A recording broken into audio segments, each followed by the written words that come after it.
Ka nisur gjykimi për rastin e tragjedisë në Koçan, i cili konsiderohet si një sprovë për shtetin.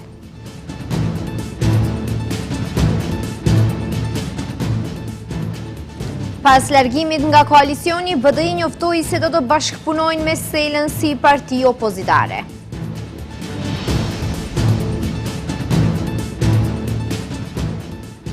Miratohen ndryshimet e ligjit për TVSH-n. Nga java e ardhshme, 18% e TVSH-s për produktet nga Temu.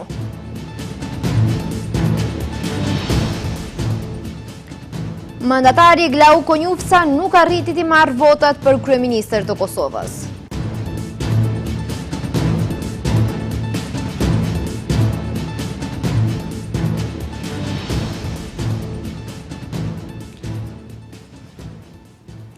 Përshëndetje të nderuar shikues, mirë se takohemi në lajmet orës 15:55 në televizionin Shenja. Pas 8 muajve nisi në Shkup një nga rastet më të mëdha në 15 vitet e fundit, gjykimi për tragjedinë e Koçanit, ku humbën jetën 63 persona.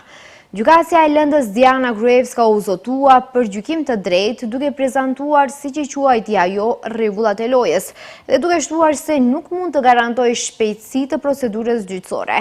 Njëri nga prindërit e personave që ndruan jetë në tragjedi u shpreh se ky gjykim është një nga sprovat më të mëdha për shtetin, sepse siç tha ai, me kalimin e kohës po i harrojmë. 248 ditë pas tragjedisë që ndodhi në diskotekën Puls, nisi gjykimi për gjetjen e fajtorëve dhe përgjegjësve që shkaktuan vdekjen e 63 personave, kryesisht të rinj.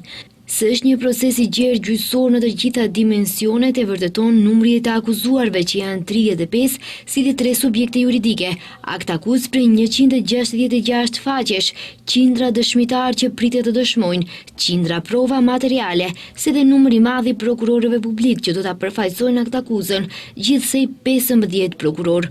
Ky proces gjyqësor mbahet në sallën e re të madhe dhe e pajisur me pajisje moderne pranë institucionit ndëshkues përmirësues në Idrizov, që lëshohet në përdorim për herë të parë që kur është ndërtuar. Prania e shumë njerëzve që do të merrnin pjesë në seancë, secili në rolin e vet, mori disa orë kohë vetëm për akomodim. Gjithashtu kohë mori edhe konkretizimi i asaj se cilin të akuzuar, kush dhe sa avokate mbrojnë. Gjykatësia e lëndës Diana Gruevska në fillim të seancës u zotua për një gjykim të drejtë, duke prezantuar siç i quajti ajo rregullat e lojës dhe duke shtuar se nuk mund të garantojë shpejtësi të procedurës gjyqësore. Në emër të gjithë trupit gjykues dua që t'i tregoj rregullat e lojës, kërkojmë disiplinë të madhe, fillimisht do të bëjmë vërejtje, më pas do të ketë largim nga salla. Për çdo prolongim të panevojshëm të seancës, do të pasojnë sanksione dhe në këtë drejtim të gjitha vërtetimet mjekësore do të kontrollohen në mënyrë strikte. Me deklarata prekse dhe të detajuara, prokurori Borçe Janev tregoi faktorët kryesor që quan në katastrofë. Sipas tij, përdorimi i piroteknikës ishte rënë dakord paraprakisht dhe materialet e integruara toksike dhe të pasigurta rritën vdekshmërinë e zjarrit. Gjithashtu theksoi se materialet e instaluara nga pronari Dejan Jovanov janë shkaku kryesor i vdekjes së një numri të madh viktimash. Dajan dhe Mihajlo organizuan performancën e grupit DNK dhe po negocionin me Vladimir Bazevin. Piroteknikat nuk ishin rastësi, por pjesë e performancës skenike të rënë dakord më parë. Grupi kishte përdorur një skenografi të tillë më parë, më njëherë pas mbërritjes, i ndjeri Martin Atanasovski, solli dhe aktivizoi shadrvanët piroteknik, ndërsa po interpretoi kënga çfarëdo që të doj, le të bëhet. Tavani më njëherë u përfshi nga flakët dhe ndërtesa me një dalje të vetme, u bë një kurthë vdekje prurës. Në sallë të pranishëm ishin edhe prindë dhe familjarë të personave që kanë ndërruar jetë në tragjedi. Në një deklaratë për mediat, njëri nga prindërit e personave që ndërruan jetë në tragjedi u shpreh se ky gjykim është një nga provat më të mëdha për shtetin, sepse siç tha, shohim se me kalimin e kohës po i harrojnë. Tani, ne prindërit ndihemi të manipuluar në një farë mënyre dhe kemi frikë se situata jonë do të rezultojë si Laskarsa, si autobusin në Bullgari, ose si spitali modular, dhe kur patëm një takim me kryeministin dhe gjithashtu 2 takime me ministrin e Brendshëm, na u tha se ky rast në Koçan është kulmi të gjitha krimeve që kanë ndodhur. Disa nga avokatët kërkuan shtyerjen e seancës, duke thënë se akt akuza integruar dhe lista e reduktuar e provave të prokurorisë janë në kundërshtim me ligjin për procedurë penale, por kërkesa nuk u pranua nga gjykata. Ministri i Jashtëm Gjerman Johan Vadeful ka ritheksuar qëndrimin e BE-s që avancimi raporteve me Bullgarinë është i domosdoshëm për rrugën eurointegruese të Maqedonisë së Veriut. Në një post të publikuar në rrjetet sociale, ai tha se për këtë temë ka biseduar me ministrin Mucunski dhe me kryeministrin Mickoski. Me vizitën e tij në Shkup mbrëmjen e së martes, ministri i Jashtëm Gjerman Johan Vadeful ka përmbyllur turneun e tij në 6 vende të Ballkanit Perëndimor, duke dhënë një porosi të qartë se Gjermania është e gatshme të ndihmojë, por reformat janë kyçe. Sa i përket Maqedonisë, pas takimit që realizoi me ministrin e Jashtëm të vendit Timço Mucunski dhe kryeministrin Hristijan Mickoski, diplomati gjerman ka ritheksuar qëndrimin e BE-s që avancimi i raporteve me Bullgarinë është i domosdoshëm për rrugën e reintegrimeve të vendit. Në një post të publikuar në rrjetet sociale, ai tha se për këtë temë ka biseduar me Mucunskin, por edhe me kryeministrin Mickoski. Këtu në Shkup, perspektiva antarësimit të ardhshëm është një temë e rëndësishme. Gjermania mbështet Maqedoninë e Veriut në këtë rrugë, jo çdo herë të thjeshtë. Maqedonia e Veriut veç më ka arritur shumë, tash është posaçërisht i rëndësishëm për parimin e raportet me Bullgarinë, që të mund të ketë suksese të mëtejme në procesin qasësh. Edhe nga Ministria e Jashtme e vendit kanë thënë se procesi eurointegrues i Maqedonisë së Veriut ka qenë një ndër temat kryesore të takimit, përkatësisht procesi i reformave si dhe mbështetja e Gjermanisë për integrimin evropian të vendeve të Ballkanit Perëndimor. Të dy ministrat përshëndetën dialogun intensiv politike të nivelit të lartë që dy vendet kanë zhvilluar për më shumë se 3 dekada. Ministri Mucunski falenderoi për mbështetjen e vazhdueshme dhe të qartë gjermane për procesin e integrimit evropian të vendit ton. Ai informoi ministrin Vadeful për aktivitetet aktuale që lidhen me agjendën europiane, proceset reformuese, bashkëpunimin rajonal dhe marrëdhëniet e fqinjësisë së mirë, duke konfirmuar njëkohësisht angazhimin e fortë të qeverisë për zbatimin e reformave dhe përparimin në rrugën drejt antarësimit në Bashkimin Evropian. Ndërkaq Mickoski ka shkruar se në takim është biseduar për sfidat aktuale rajonale dhe mundësitë për iniciativa të përbashkëta. Alianca për shqiptarit drejtuar nga Zjadin Sela mbrëm njoftoi për largimin nga Alianca Kombëtare për Integrim. Këtë e ka komentuar sot deputeti i BDI-s Blerin Beqeti, i cili tha se me Selën do të vazhdojnë të bashkëpunojnë si parti opozitare. Ndërkohë koalicioni vlen e cilëson këtë si krizë dhe mungesë të kohezionit dhe dështim për të ndërtuar një ofertë politike të qëndrueshme.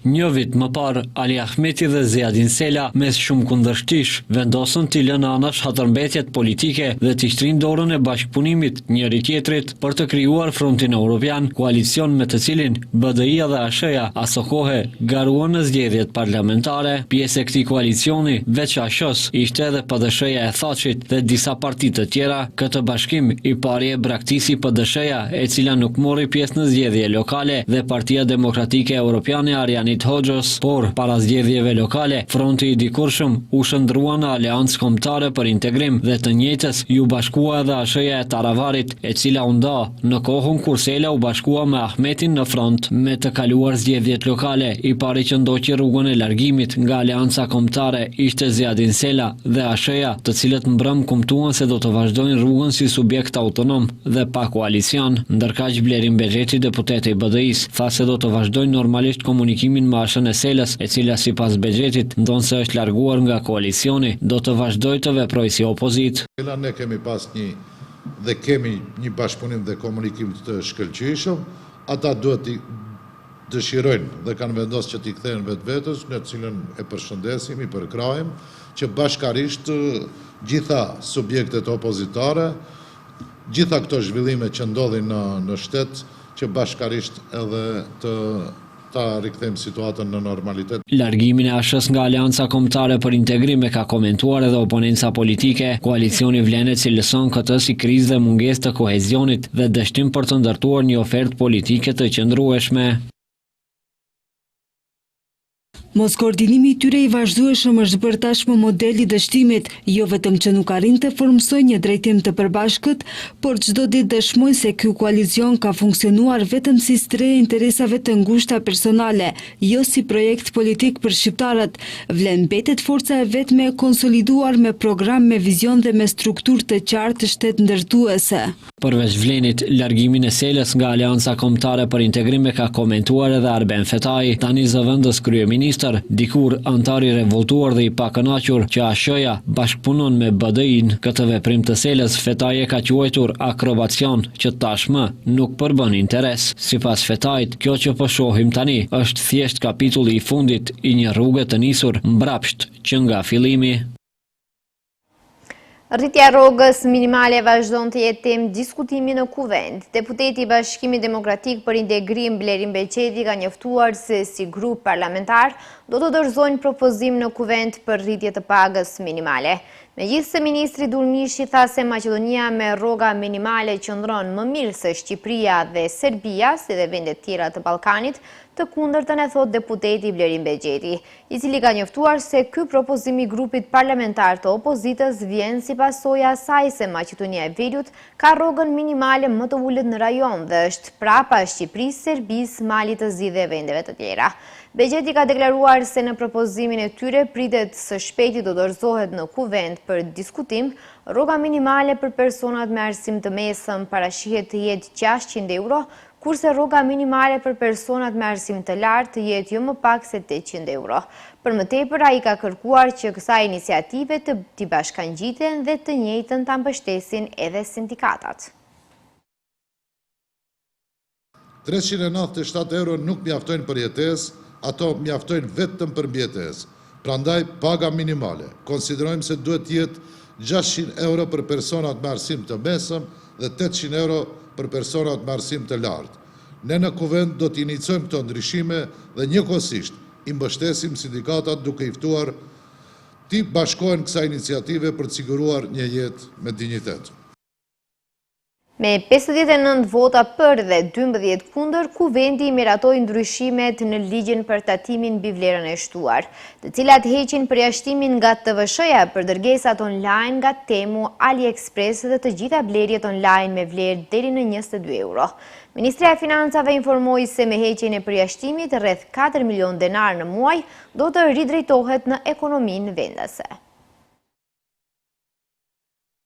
Kuvendi ka miratuar ndryshimet në ligjin për tatimin mbi vlerën e shtuar, të cilat heqin përjashtimin nga TVSH-ja për dërgesat online nga Temu dhe AliExpress, me vlerë deri në 22 euro. Ministria e Financave njoftoi se qëllimi i këtyre ndryshimeve legjislative është forcimi i ekonomisë vendase, mbështetja e kompanive vendase dhe krijimi i vendeve të reja të punës. Sipas tyre, zbatimi i ndryshimeve pritet të ketë efekte pozitive të drejtpërdrejta në ekonomi dhe në operacionet e kompanive vendase. Siç njoftuan ata, me heqjen e përjashtimit, rreth 4 milion denar në muaj, shuma e xhiros në platformat e huaja online në periudhat të caktuara do të ridrejtohet në ekonominë vendase. Këto fonde do të ndihmojnë në rritjen e kompanive vendase, krijimin e vendeve të reja të punës dhe përmirësimin e kushteve dhe pagesave të punonjësve. Ky ndryshim përfaqëson një hap të rëndësishëm në mbrojtjen dhe zhvillimin e ekonomisë vendase, veçanërisht në kushtet e globalizmit intenziv dhe rritjes së tregtisë digjitale. Për më tepër, nga Ministria thonë se modeli i ri do të kontribuojë në uljen e ekonomisë informale. Sistemi i mëparshëm lejon të apozime të mundshme, importimin e madhrave të përjashtuara nga TVSH-ja që më pas shiten në tregun vendas. Zgjidhjet e reja ligjore parandalojnë këtë praktikë dhe sigurojnë një mjedis tregu të drejtë dhe të kontrolluar. Ata theksuan se kostoja e llogaritjes dhe pagesës së TVSH-s nuk do të mbulohet nga qytetarët, që do të thotë se nuk do të ketë ndryshim të çmimeve për konsumatorët fundor dhe masa do të sigurojë konkurrencë të drejtë midis dyqaneve online, vendase dhe të huaja. Ministria e Financave po ashtu deklaroi se me miratimin e ndryshimeve, shteti po dërgon një mesazh të qartë mbështetjeje për kompanitë që krijojnë vlerë të shtuar, investojnë në zhvillim dhe krijojnë vende të reja pune në vend. Shoferi përfshirë në aksidentin ku humbi jetën ciklisti Arber Shaqiri u dënua me 7 muaj burg. Ky vendim gjyqësor nuk po pranohet nga bashkëshortja e të ndjerit Kaltrina Zekolli, e cila ka vendosur ta apelojë vendimin, ndërsa kërkon që shkaktari i aksidentit të marrë dënimin e merituar. 3 vjet më parë, një ditë e zakonshme u shndrua në tragjedi. Arbër Shaqiri, një bashkëshort, një baba, po lëvizte me biçikletën e tij, u godit nga një vetur dhe humbi jetën tragjikisht, duke lënë pas një bashkëshorte dhe 2 fëmijë të vegjël, të cilët ende nuk kanë mësuar si ta kuptojnë mungesën e tij, e lere më ta pranojnë. Pas 3 viteve, gjykata vendosi vetëm 7 muaj burg për shoferin që i mori jetën, ndërsa dhimbja u kthye në tronditje, e për familjarët është edhe një goditje e dytë për ta. Ndërkaq, zëvendësministja e transportit Kaltrina Zekolli Shaqiri, e cila është edhe bashkëshortja të Ndjerit në cilësinë e qytetarës, me një zë që dridhe nga dhimbja, nga lotët që nuk mundej t'i mbaj dot, kërkoi drejtësi për bashkëshortin e Ndjer. Ajo theksoi se po i mohote drejta e ankesës, pasi gjykata paraprakisht shqiptoi dënim me burg prej 7 muajsh për personin që dyshohet që shkaktoi aksidentin. Dhe në momentin më të rënd, kur vendimi u shpall dhe dhimbja më pushtoi sërish, gjykatësja Dragana Isakovska më ngriti zërin. Ngriti zërin ndaj një gruaje që kishte humbur gjithçka, vetëm sepse reagova njerëzisht. Atë çast nuk fola si profesioniste, por si nën dhe si bashkëshorte e thyer. Dola me një fjali që më doli nga shpirti. Uroj të mos e përjetoni kur një dhimbje të tillë. Sot jam para jush me duar të lidhura. Ligji nuk më jep të drejtë ankesa, por prokuroria e ka dhe sot i drejtohem asaj publikisht. Kërkoj apel të vendimit, kërkoj dënim të drejtë. Kujtojmë se i Ndjeri Arbër Shaqiri ishte ciklist i njohur nga Shkupi, ndërsa humbi jetën tragjikisht më 17 nëntor 2022 në një aksident rrugor. Sipas raportimeve, një makinë tipit Mazda me targa të Shkupit e drejtuar nga një person 63 vjeçar, atë kohë kishte goditur 2 ciklist në unazën e Shkupit afër Radishanit në drejtim nga Tetova, ku Shaqiri ndoroi jetë në vendngjarje, ndërsa tjetri u dërgua me lëndime në urgjencë. Kompania e telekomunikimit A1 do të vazhdojë edhe për 3 vite të tjera të mbështesë dhe të jetë sponsori i festivalit Vera e Ohrit. Drejtori A1-shit Metodi Mirqev tha se ky festival është simbol i kulturës dhe një krenari kombëtare. Kompania operatore e telekomunikimit A1 ka njoftuar se do të vazhdoj edhe për 3 vite të tjera të mbështesë dhe të jetë sponsor i festivalit Vera e Ohrit. Këtë lajm e kumtoi drejtori gjeneral i kompanisë A1, Metodi Mirqev, duke e cilësuar festivalin dhe bashkëpunimin shumë të suksesshëm. Festivalin në fjalë ai e vlerësoi si simbol të kulturës. Për mua si drejtori i kompanisë është ndershë që ne ishim mbështetës të këtij manifestimi, por para se gjithashtu është kënaqësia edhe për faktin se Verën e Ohrit edhe në vitet e vijim, këtë vit nën moton Verë freskët kulturore, kishim mundësi që në një mënyrë të vendosim kulturën në piedestal, qoftë teatrin, qoftë muzikën, por para se gjithashtu arritëm të pozicionojmë aq lart, ta vendosim realisht aty ku edhe duhet të jetë, në Maja. Ndërkaq, drejtori i festivalit Vera e Ohrit, Gjorgji Cuckovski, tha se për herë të parë festivali që ai drejton ka një sponsor general për një periudhë të gjatë kohore, veç kompanisë A1. Cuckovski falenderoi edhe institucionet që mundësuan realizimin e Verës së Ohrit. Me kësi lloj mbështetje, festivali do të fitojë mundësi që të zhvillohet edhe jashtë muajve të verës, fal bashkëpunimit edhe besimit me A1, si vazhdim i punës dhe angazhimit ton për zhvillim të kulturës. Me kënaqësi paralajmërojmë 2 koncerte. Koncerti i parë i paralajmëruar do të zhvillohet me 29 nëntor në qytetin e Shkupit në objektin e Filharmonisë, kurse koncerti i dytë më 29 dhjetor Buzliqenit në qytetin e Ohrit. Rreshtet e shiut kanë rritur ndjeshëm edhe nivelin e ujrave në lumenjtë e vendit. Gjendja më alarmante është lumi Pqinja dhe rrjedha e sipërme e lumit Vardar. Autoritetet bëjnë thirrje për kujdes. Drejtoria për punë hidrometeorologjike informoi se në 24 orët e fundit më shumë shi ka rënë në Lazaropol dhe në Kodër të Diellit. Moti me shi pritet të vazhdojë edhe ditëve në vijim. Nga Drejtoria për punë hidrometeorologjike kanë njoftuar se sasia më e madhe e rreshjeve gjatë 24 orëve të fundit ka rënë në Lazaropol dhe në Kodër të Diellit me nga 68 respektivisht 67 litra për metër katror. Kurse ndërvendet me më shumë rreshje kanë qenë edhe Pozharan, Tetova, Pretori, Hanet e Mavrovës, Krusheva, Kumanova, Manastiri dhe Shkupi. Për shkak të rreshjeve të mëdha është vërejtur rritje e konsiderueshme e niveleve të ujit në disa lumenjë të vendit. Rritja më e theksuar është matur në lumin Vardar, në rrjedhën e sipërme, si dhe në lumenjtë Pena, Lepenec dhe Pqinj. Niveli i ujit të Vardarit në Shkup gjithashtu është në rritje. Ekziston mundësia që trendi i rritjes të vazhdojë dhe për këtë arsye kërkohet ndjekje e kujdesshme e situatës. Nga drejtoria theksojnë se përveç Vardarit dhe Pqinjes, nivelet të larta janë regjistruar edhe në lumin Radika, ndërka që rritje është vërejtur edhe në lumin Tresk. Gjithashtu sipas tyre, rritje ka pothuajse në të gjitha rrjedhat ujore, ku më shqetësuese është situata në pjesën perëndimore të vendit, ku është e mundur intensifikimi më tejshëm i rreshjeve të shiut. Autoritetet u bëjnë apel qytetarëve të jenë të kujdesshëm gjatë lëvizjes pranë lumenjve dhe ujrave sipërfaqësore, pasi ekziston rrezik i veçantë pranë rrjedhës së sipërme të Vardarit dhe degëve të tij, pranë Lepenecit, si dhe pranë Radikës me degët e saj. Po ashtu rrezik shumë i lartë ekziston në shtratin e Pqinjes, pasi pritet nivel jashtëzakonisht i lartë i ujit.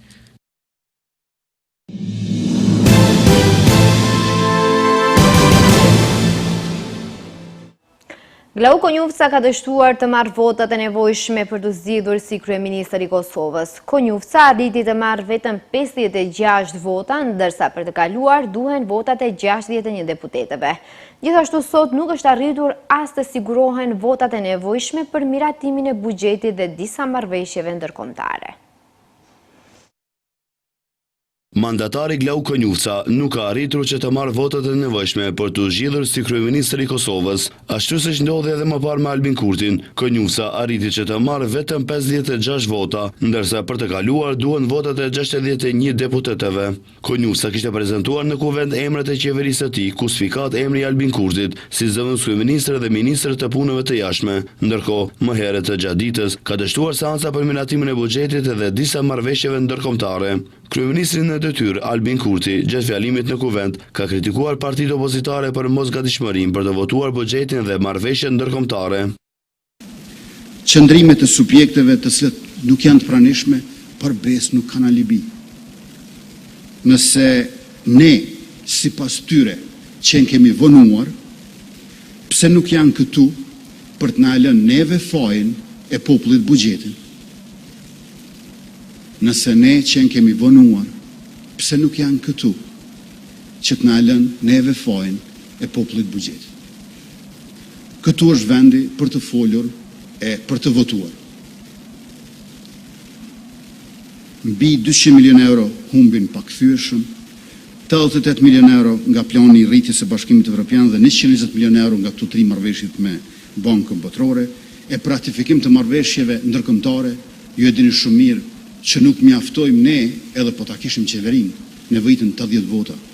Nënkryetari e Partisë Demokratike të Kosovës, Vlora Çitaku, i ka bërë thirrje presidentes së Vjosa Osmani që të jetë më aktive në zhvillëkimin e situatës politike. Por çfarë dua të them është që presidentja nuk do të humbë kohë, duhet të thrasë partitë politike dhe ta caktojë sa më parë datën e zgjedhjeve. Kreu i Lidhjes së Demokratike të Kosovës, Lumir Abdigjiku, ka përsëritur edhe një herë se lëvizja vetëvendosje nuk i ka votat për formimin e qeverisë së re. Atëherë sot LDK s'pret asgjë, përveç faktit të konfirmimit se na janë humbur 15 ditë, duke ditur dhe pritur rezultatin e njëjtë. Pra, lëvizja vetëvendosje ka ditur se nuk i ka numrat, e ka ditur që kemi një krizë, e kemi palajmëruar për krizë dhe sërish kanë vendosur të na shpenzojmë 15 ditë për të ardhur në rezultatin e njëjtë. Kryetari i AK-s Ramush Haradinaj ka thënë se Glau Konjufca si mandatar i dytë për kryeministër duhet të kërkojë falje që i vënoi qytetarët edhe për 2 javë. Vërtet ju kërkojmë falje qytetarëve të vendit, gjithëve, sidomos atyre që janë prek më shumë, për këtë situatë që është kriju, po kemi qenë çdo herë në kërkim të zgjidhjes në kohë, por ka qenë e pamundshme ta rrihet një zgjidhje dur pa ata që kishin fituar një shumicë më të madhe të votave. Ndërkohë, mandatari Glau Konjufca tha se pa votimin e një qeverie të re, vendi e ka të sigurtë vetëm një gjë, thellimin e krizës.